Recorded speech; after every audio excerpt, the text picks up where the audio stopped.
Do you have any history of like taking any like um, medical medication or like prescribed medication, Um, anything like that? Other than like the pain meds I was on after the accident, I haven't ever like had any prescriptions or anything like that. Okay, so only pain meds Hmm. and nothing before, nothing. Or nothing after, really.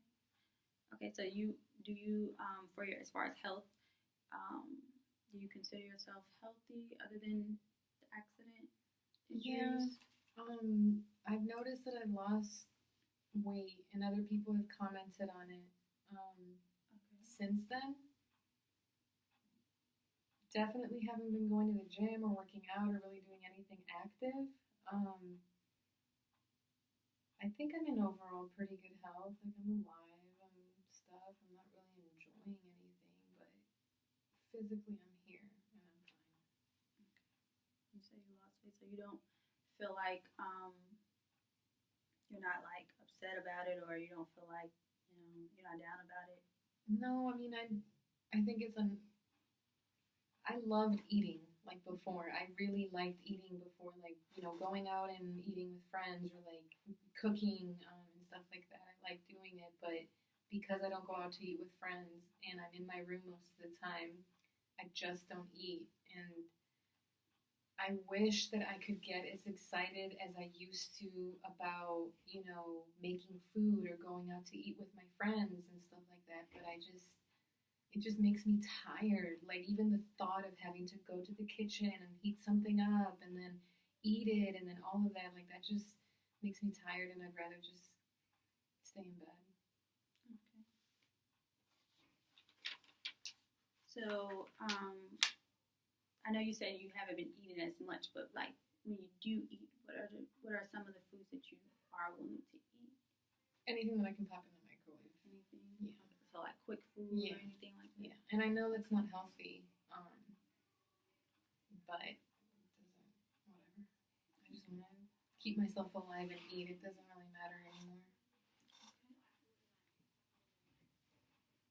So if someone was, let's say, to cook you something, say your mom or someone in the household, would you eat that? Yeah, as long as I wouldn't have to like make it or anything like that, or be with anyone else while I was eating it, I think it'd be fine. Like if I could take it back to my room, it'll be fine.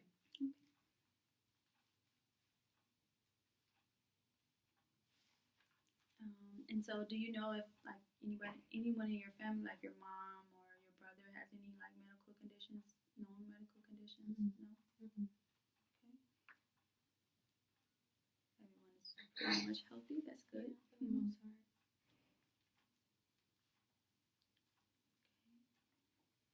So I know I've asked a lot so far. Everything.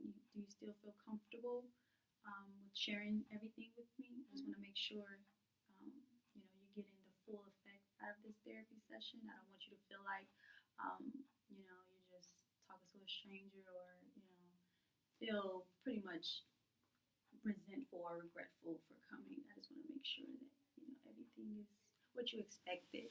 Yeah, I'm good. I mean, it just kind of feels good to be able to let this off my chest after so long and not feel guilty for like wasting your time. Okay. And that's usually how you've been feeling. Yeah. Wasting your time. With like my friends and stuff like that. Okay. And so when you talk to have you talked to your friends? I know I asked you before, but you said you have. I did in like the beginning, and I feel like they understood in the beginning that I was talking about it so much and that I was scared because like 2 weeks after the accident, obviously, yeah, I'm still like physically hurting and stuff like that. But then after like 3 months, I had like completely physically healed, and they were noticing that I had been turning them down for invitations to go out more and more, um, and so they noticed definitely, but by that point, it didn't feel right for me to tell them, yeah, it was that accident that I was fine from like 3 months ago. Because some of them did say, like, well, like I said, they were always saying, but be grateful that, you're alive and you should be thankful and all that stuff. And it's like, I can be grateful and thankful that I'm alive and still have horrible memories of this accident. And I feel like they think that it's a choice, that I can just choose happy thoughts instead of choosing negative memories and stuff. And if it was a choice, then I would have done it a long time ago. Yeah. It must be difficult. Mm-hmm. It's like all my friends and I were really close, and now I feel like I don't really have close friends because this has taken over my life, and I can't talk about it, about something that's taken over my life without burdening someone. So it's like, what is there left to talk about? Mm-hmm. Like, this is literally so much of what I think about at this point. So it's life changing. Yeah, I would say so. And I don't think they understand. It's like, I know that no one died. I know that everyone's okay. But it still changed my life. It's like, why do I have to defend and explain what I'm feeling to people who I know care about me, but they just don't understand. So what would you say like would be like a more positive response from your friends? Like if you could have gone to them, let's say like tomorrow, and then they were to give you a certain response that you would be like more, I guess, trusting towards them, what would that look like? It's honestly, I just want them to shut up and like listen, because the first thing they do when I start talking is like, advice. So, well, have you tried to distract yourself with this? Well, have you tried to think about this? Well, have you tried to blah blah blah blah? And it's like they're just cutting me off because they don't. It's like I get to tell like half of my story, and I don't even get to go to like the real problem because they're already cutting me off trying to find solutions.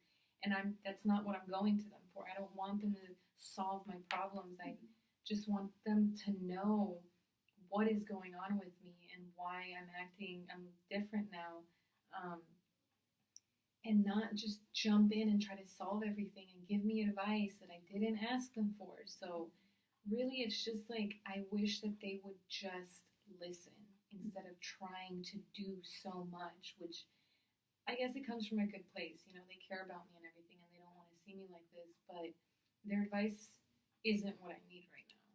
I just need them to listen, and that doesn't, I don't know, maybe they're tired of listening to me. So you just want to be, I hear that you want someone to just listen and pretty much understand what you're going through, pretty much move with you, not against you, or like you said, throw so much advice, which you deserve that. One thing I want to ask is, how are you currently, like, have you returned back to work, or are you still? I'm back at work. I returned after like a month, like about a month and a half. I think it was 6 weeks, and I returned to work, and everyone was really happy to see me. And I think everyone thought that I was going to be okay, you know, like I'm alive, and you know, she went to the hospital, but she's okay and everything. And I should have been okay, but I'm not. Okay. So pretty much everyone they're excited to see you, but do you feel like you're getting the proper support? Like, do you feel like people are listening, like how you said you would like to be heard? No, not really. No. Okay. And what exactly made you say, okay, I need counseling now? I think my brother finally confronted me a couple of weeks ago, and because he was like, oh, I think I want to buy my own car, and he had been saying that for a while, and I was like, no, don't worry about it, like, just use my car, and he finally confronted me about it, and he was like, why don't you want me to get my own car? And like, he wouldn't let it up until I finally was like, because I can't drive my car. And he looked super confused because we're not really close. Like, I didn't tell him that I was struggling with all this. He looked really confused, but then I saw, like, you know, my younger brother, like, actually worried about me.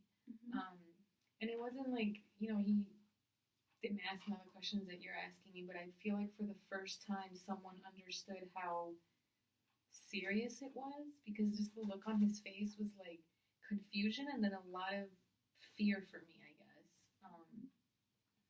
And I felt like this is affecting my brother too.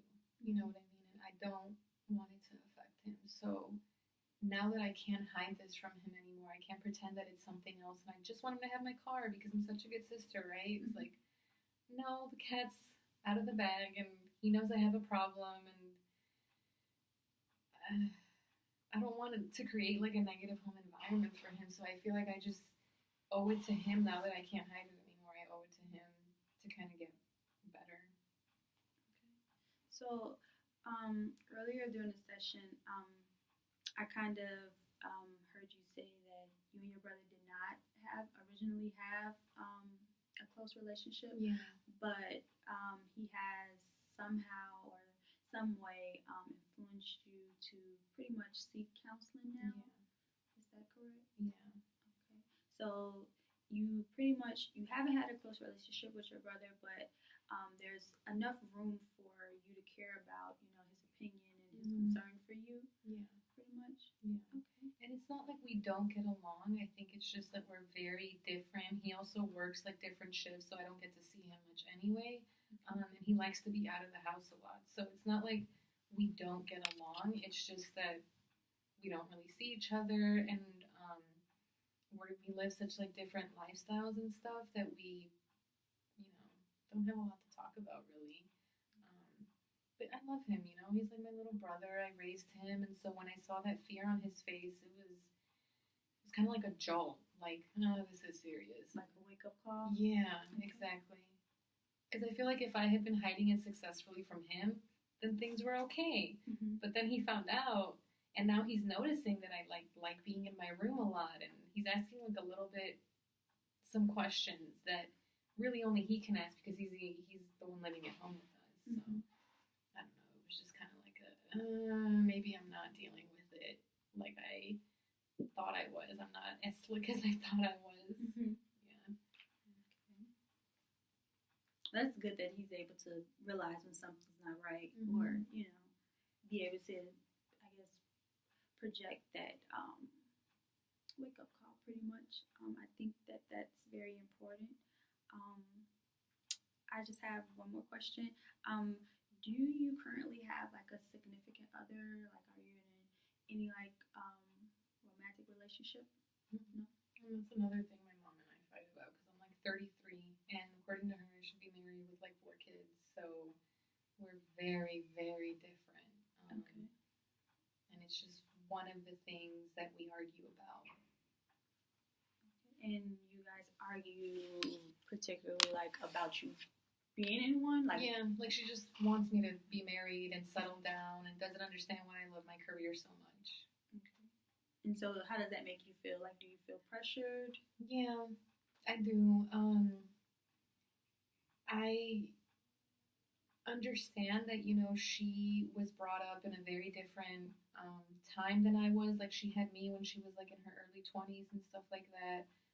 So I get it. Mm-hmm. But she doesn't get that I'm living in a different era than she is, and that's where the miscommunication happens. So I feel like at this point I have given up on trying to make her see that I can be happy, you know, without my own family and stuff. But she just doesn't seem to want to believe it. And yeah. And so in any of your previous relationships, that's pretty much how she treated the situation. Like, well, when I was in previous relationships, like the first thing she would ask me is, "So when are you getting married? So when am I going to see your grandchild?" And at that point, I just stopped introducing her to anyone I was dating because it was embarrassing. Yeah, moms. You love them, right? But, yeah. Okay. Well, I appreciate you for sharing that. I know that that's not always easy to share, that mom, you know, still wants control over your life. Yeah. Pretty much. And, you know, you feel like you're an adult. You can make your own decisions, you know, when you're ready. Mm-hmm. Yeah, that's something that I think we all, well, I'm not going to say we all, but it's common. Mm-hmm. But, so, as I mentioned earlier, I'm not sure if you remember, ask you like a series of questions that pretty much seem a little bit robotic, but just answer them to the best of your ability. I pretty much just have to ask these questions, like, you know, as a counselor, just to get like a little bit of information, more information as far as like the current like status and stuff like that. Is that okay with you? Okay. Okay. So, like I said, just, you know, relax, just answer each question, you know, to the best of your ability, you know, take your time. What year is this? It's 2018. Okay. What season of the year is it? It's like fall going into winter. Yes, it is. Okay. What is the month and date? It's November the 19th. Yes, it is. What day of the week is it? It's Monday. Yeah, unfortunately. What is the name of this place? This is Merchandise Mart. Okay. What floor are we on? The 4th. Okay. What city and state are we in? Chicago, Illinois. What county is this? Cook. Okay, so I'm gonna say 3 objects. After I say them, I want you to repeat them. Okay.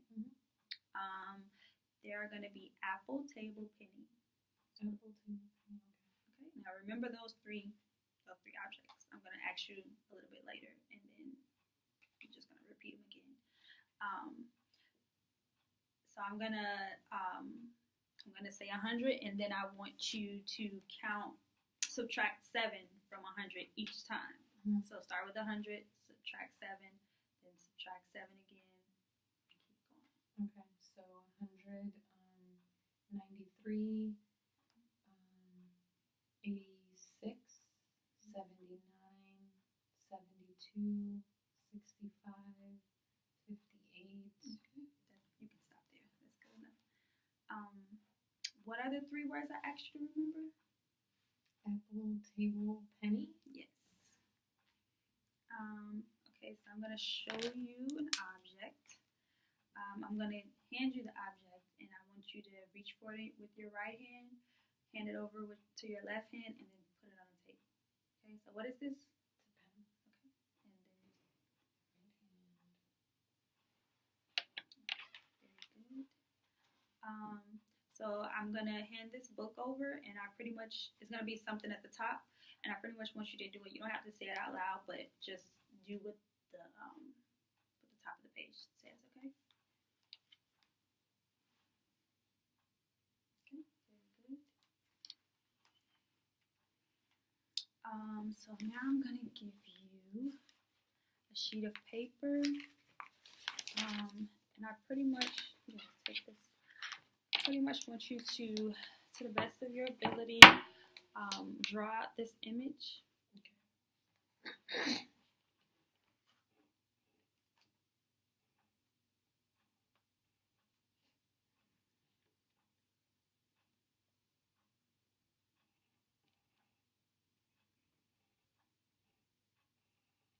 Well, I tried. That's very, very good.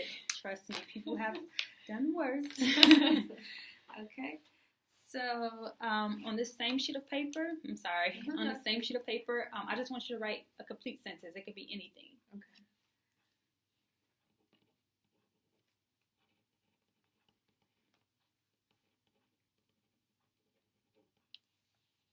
Very good. Okay, and that completes that. Okay. Was that a little bad? Did I do okay? You did very good. Okay. You did very good. It's not like about artistic ability, right? Oh, no. Not at all. You did very good. Before we wrap up the session, I just want to pretty much like confirm and, or if you can, or if you have to, or if you would like to correct me on anything that, what was said today, or anything else you want to like ask or share or anything like that. This is where we're going to take the time to, okay?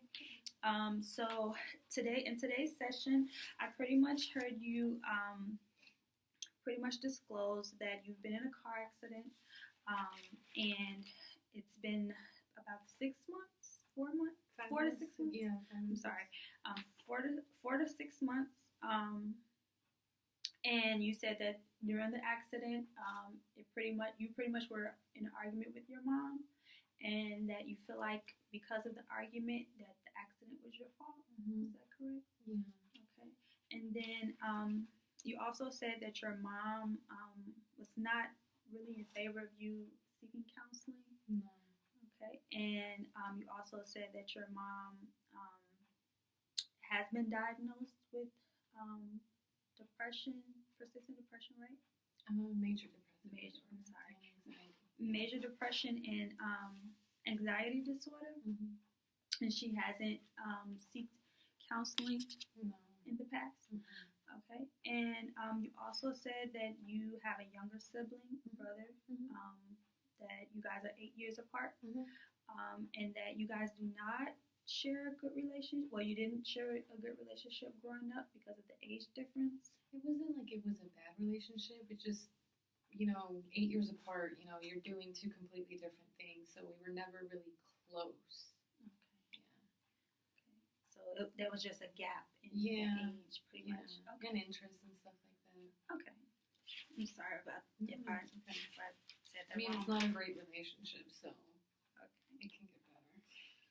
Okay. And you said that your need for counseling now is pretty much the influence of your younger brother. Is that Yeah, right? just like seeing like the fear on his face kind of jolted me to make a change.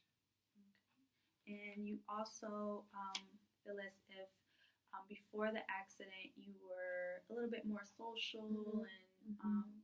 pretty much willing to like go to functions and stuff like that. Versus now you're like you're not really. The opposite. Like Yeah. I don't want to go to functions. I don't want to meet people. I don't want to go anywhere other than home and work. Okay.